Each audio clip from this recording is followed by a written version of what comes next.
Alright, so this is going to be my first pro-choice kind of video. I want to make a whole slew of pro-choice videos, but I decided to start off with this one just because of the questions that I receive, the stuff that I read and I'm getting tired of answering, and a certain pro-life blog came out and said that they were an atheist, and the reason why they're pro-life is because of science and logic. And I just found that to be really peculiar because the science that they generally use is a mashup of opinion and basic elementary science, and their logic points to a religious high ground.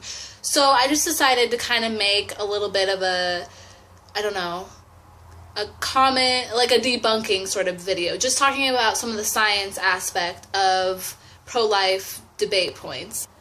Alright, so for this first point, what I find a lot of pro-life people like to do for their science is they pick and choose a lot of things. So this first point is it has a heartbeat. That is correct. It does have a heartbeat. Fetuses do have heartbeats.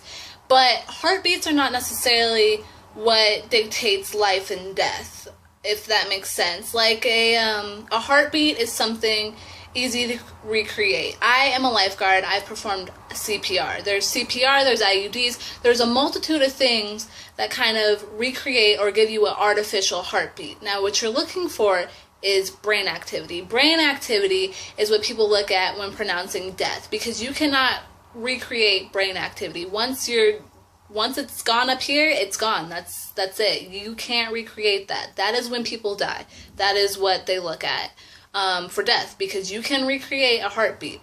So like I said, heartbeats don't mean shit. Fetuses and embryos, their nervous system, their brain stem, their brain cells, all of that is not anywhere close to being developed. There's not enough of it. There's no gray matter covering the brain, so the neurotransmitters and all of that, they can't connect. There's no sort of signaling going on.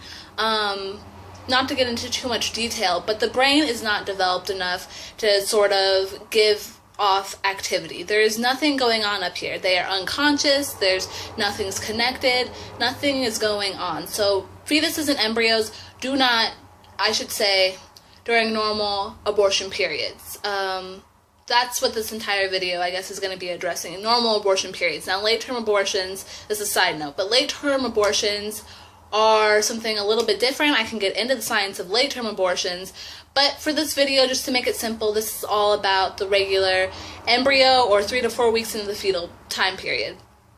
But like I was saying, they don't have brain activity. There's nothing going on up there. With no brain activity, there's no... heartbeats don't mean shit. Alright, so the second and final kind of point, the most overused and picked apart debate point is it's a human/human being. Now, theoretically, one of the two is correct. There is a difference, though, between the adjective human and the noun human being. They are not interchangeable in any sort of way. One does not equal the other. Now, a fetus consists of human DNA, making it human. I have never once questioned that. It is not a monkey. You're correct. But my cells also consist of human DNA, making them human. Now, to be a human being, though, you not only need the genes, but you also need to exude a combination of things. For one, regular consciousness. We've already talked about this and discussed it, but basically, embryos and fetuses, they're not conscious, they're not aware of their surroundings, nothing is going on up there. Okay? The next thing that you also need to have is independence. Now, I know some people are probably going to say, a baby's not independent, but a baby is independent because they can go from this person to this person to this person and be completely fine. A baby, an infant, a teenager, whatever you want it to be, is its own singular unit. Okay? A fetus is not. The umbilical cord, that is their dependence right there. A fetus cannot survive without that one person. That is it for them. No one else can touch them. That's it. They are dependent. They are not their own unit. So, they don't have independence, and then they also don't have feeling, mental feeling. They're not happy, they're not sad, none of that is going on, because like I said, the brain is not developed. You can't be happy or sad if you have no brain activity. And then also the physical. You cannot feel pain as a fetus. At least during, like I said, the normal abortion periods.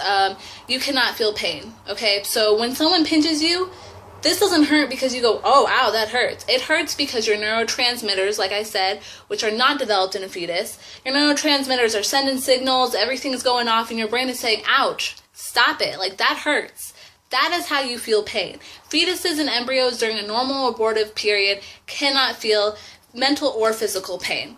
So those are just a couple things that, you know, a human being can exercise, but a human cannot. Human beings are more than just their genes. Okay? It's as simple as that. It's like a chicken egg and a chicken. The chicken egg represents potential to become a chicken. It's not a chicken. Same with an orange seed and an orange. Potential, real being. Potential, real being. That's exactly what a human fetus is. It's potential. It's not the actual being. There is a difference. Alright, so if anybody has any questions about the video, just preface it with the video. That way I can kind of skip through some of the stupid stuff. Yeah, basically, if you're pro-life and I sent you here, you should know why you were here now. And I shouldn't be hearing too much out of you for a while, so yeah. And if you're not following me on Tumblr, you should be. My Life 3Es 101, and I'm on Tumblr, so find me there.